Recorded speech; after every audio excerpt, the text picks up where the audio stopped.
Unpacking and connecting the charger to the power supply. Hey guys, in this video we'll show you what you receive in the package. You get a paper that contains the necessary info on how to access the online documentation and the software download page. You also get information about connecting the PSU to the charger. This is the production version of the 16-bay megacell charger. This is the 5 volts and 20 amps power supply that comes in the package if you order it together with the PSU.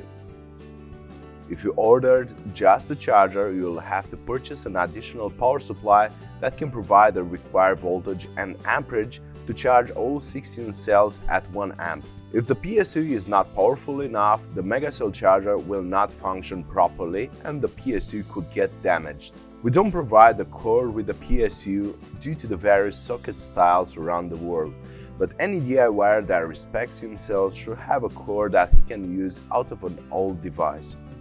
The PSU consumes only 100 watts, so no special wire is required.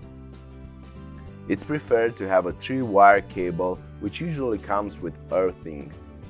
Connect the wires from the charger, making sure you have the right polarity.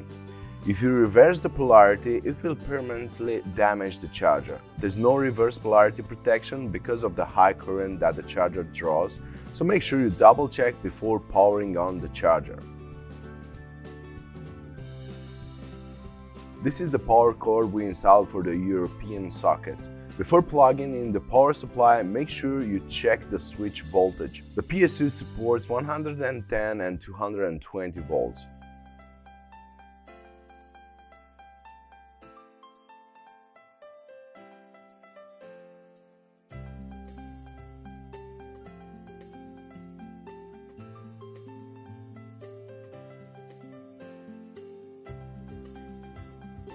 Plug in the cord and the charger is now ready for configuration. Thank you for watching.